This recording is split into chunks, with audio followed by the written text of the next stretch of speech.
Hello everyone, నమస్తే. Welcome back to my channel. ఇవాళ వీడియోలో మీతో కొన్ని రెసిపీస్ని షేర్ చేసుకోబోతున్నాను. ఈ రెసిపీస్ వచ్చేసి మష్రూమ్ కర్రీ, అలాగే ఎగ్ ఫ్రై, పాస్తాని చాలా స్పైసీగా ఎలా చేసుకోవాలో కూడా చూపించబోతున్నాను. అలాగే వీటన్నిటిని నేను నిన్న రోజు కుక్ చేసుకునేవి చాలా సూపర్ టేస్టీగా కుదిరాయి. వాటిని ఇప్పుడు మీతో షేర్ చేసుకోబోతున్నాను. ఈ రెసిపీస్లో కూడా మీకు ఏది నచ్చినా కూడా మీరు ట్రై చేసి మీకు ఎలా కుదిరాయో కూడా కమెంట్లో తప్పకుండా షేర్ చేయండి. అలాగే నా వీడియో ఫస్ట్ టైం చూస్తున్నట్లయితే లైక్ చేసి షేర్ చేసి ఛానల్ని సబ్స్క్రైబ్ చేసుకోండి. పక్కనే ఉన్న బెల్ ఐకాన్ని మీరు క్లిక్ చేసినట్లయితే మీకు నేను వీడియో అప్లోడ్ చేయగానే నోటిఫికేషన్ అనేది మీకు వస్తుంది. అప్పుడు నా వీడియో మీరు మిస్ అవ్వకుండా చూసేయచ్చు. ముందుగా ఎక్కువ పోషకాలు కలిగిన మష్రూమ్ కర్రీని ఎలా చేసుకోవాలో చూపించబోతున్నాను. ఈ విధంగా మష్రూమ్స్ని మార్కెట్ నుంచి తీసుకొని రాగానే ఇలా చక్కగా వాటర్తోనే బాగా వాష్ చేసుకోవాలి. ఎందుకంటే ఇది పైన అంతా కూడా జిడ్డు జిడ్డుగా ఉంటుంది. చక్కగా ఈ విధంగా వాష్ చేసుకున్న తర్వాత ఇప్పుడు ఇక్కడ వీడియోలో చూపిస్తున్నట్లుగా 4 భాగాలుగా ఈ విధంగా కట్ చేసుకొని తీసుకోవాలి.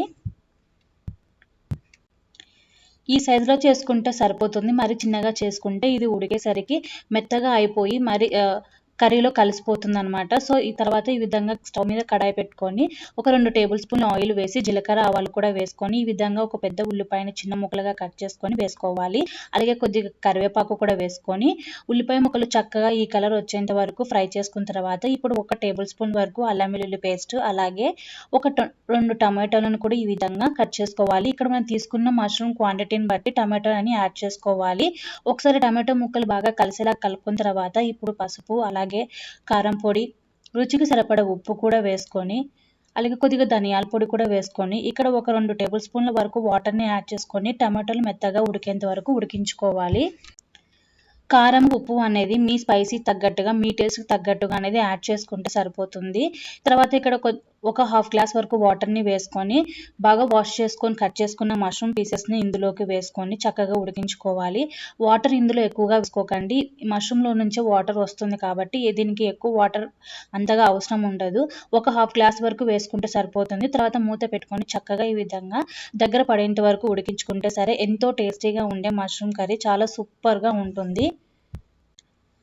తర్వాత రెసిపీ వచ్చేసి ఎగ్ ఫ్రై. ఇందులో ఎటువంటి ఉల్లిపాయలు, టమాటో, ఎటువంటి మసాలాలు కూడా ఏమీ యాడ్ చేయకుండా చక్కగా ఎగ్ని ఈ విధంగా ఫ్రై చేసుకోవడానికి ముందుగా ఇలా స్టవ్ మీద కడాయి పెట్టుకొని ఇందులోకి 3 టేబుల్ స్పూన్ల ఆయిల్ వేసుకొని జీలకర్ర ఆవాలు కూడా వేసుకొని వేగిన తర్వాత ఇప్పుడు కోడిగుడ్లని ఇక్కడ డైరెక్ట్గా ఈ విధంగా 3 కోడిగుడ్లను ఈ విధంగా ప్యాన్లోకి వేసుకోవాలి. ఆయిల్లోకి వెంటనే ఈ విధంగా చక్కగా కలుపుకోవాలి. ఈ విధంగా కలుపుకున్న తర్వాత మూత పెట్టుకొని ఒక 2 నిమిషాలు దీన్ని కుక్ చేసుకోవాలి.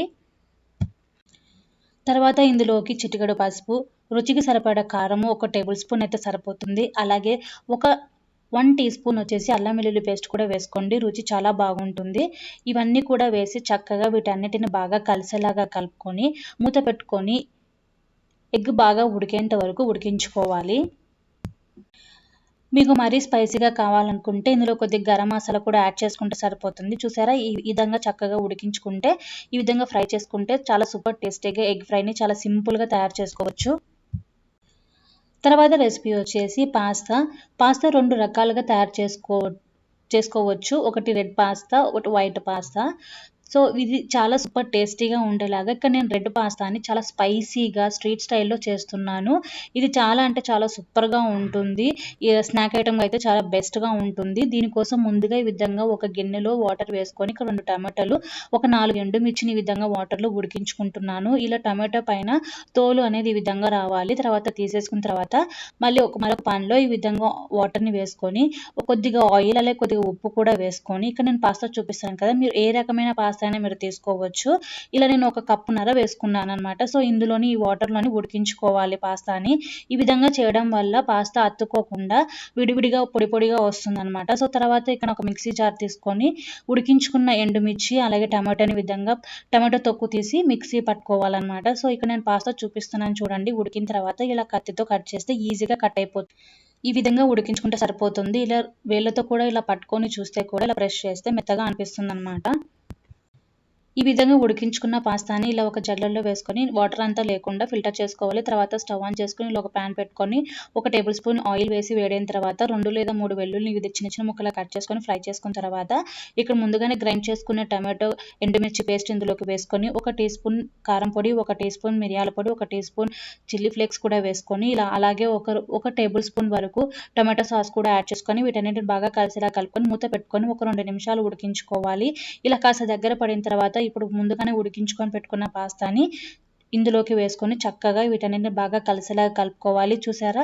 ముందుగానే ఆయిల్ అలాగే ఉప్పుతో ఉడికించుకున్నాం కదా! అందు గురించి ఈ అతుక్కోకుండా పొడి పొడిగా చక్కగా వచ్చింది పాస్తా.